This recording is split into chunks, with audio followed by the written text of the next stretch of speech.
Assalamualaikum warahmatullahi wabarakatuh. Alhamdulillahilladzi arsala rasulahu bil huda wa dinil haq liyudhhirahu 'ala dini kullih wa kafa billahi syahida asyhadu an la ilaha illallah wa asyhadu anna muhammadan abduhu wa rasuluh. Allahumma salli wa sallim wa barik ala sayyidina Muhammadin wa ala alihi wa ashabihi wa man tabi'ahum bi ihsanin ila yaumiddin. La haula wa la quwwata illa billahil aliyil azim. Qala Allah ta'ala fi kitabihil karim, a'udzu billahi minasyaitonir rajim.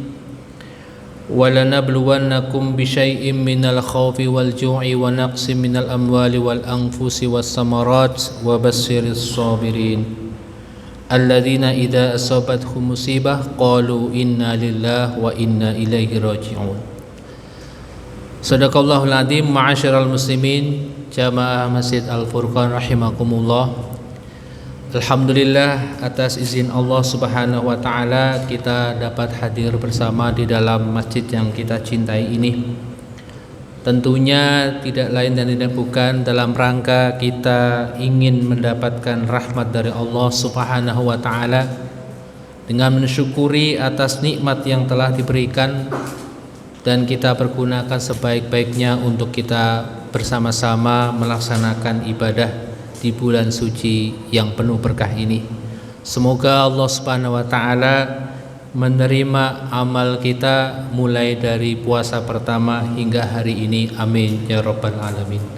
Salawat dan salam senantiasa kita curahkan kepada junjungan kita Nabi Agung Muhammad sallallahu alaihi wasallam yang telah menunjukkan kepada kita, mencontohkan kebaikan kepada kita sehingga kita dapat melaksanakan kehidupan ini dengan terarah, dengan tujuan yang jelas.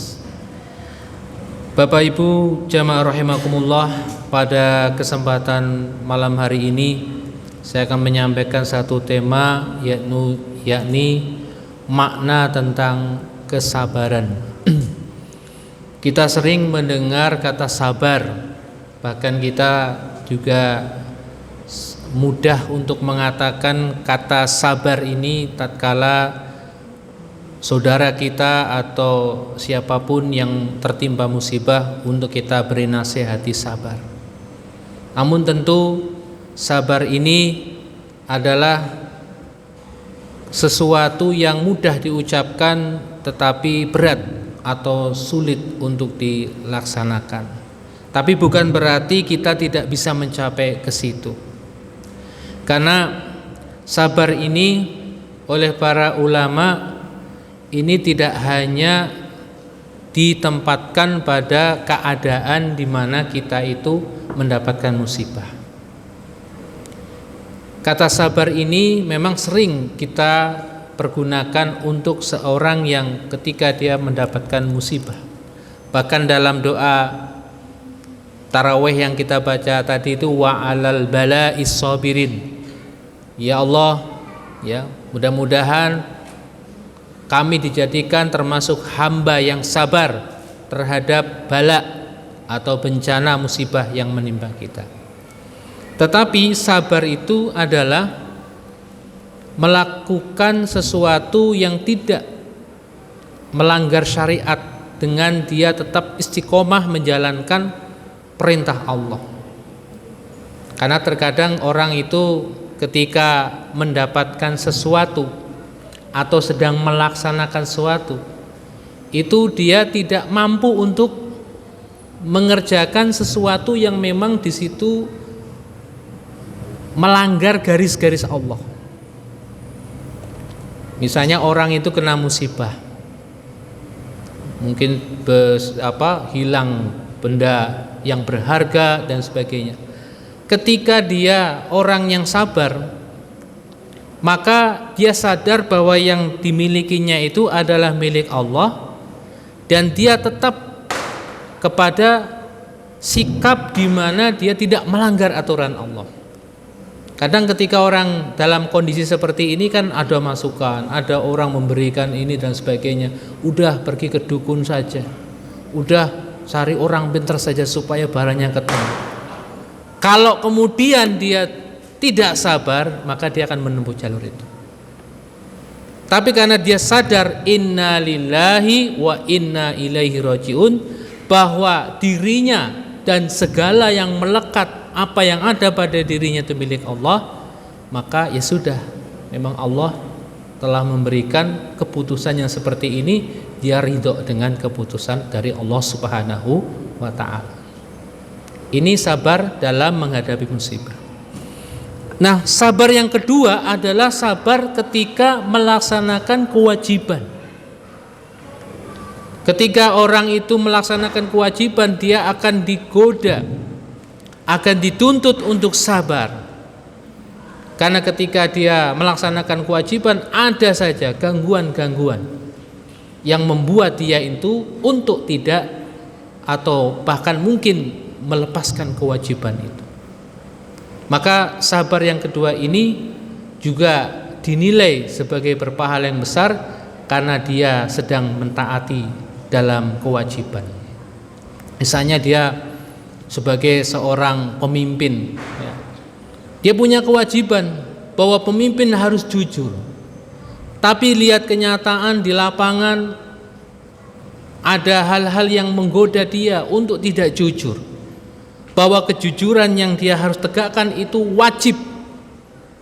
Maka ketika ada rayuan, bujuk rayuan dan sebagainya yang menggoda dia untuk tidak jujur, dia katakan enggak, saya tetap harus jujur, meskipun resiko ia akan hadapi mungkin resiko yang terburuk.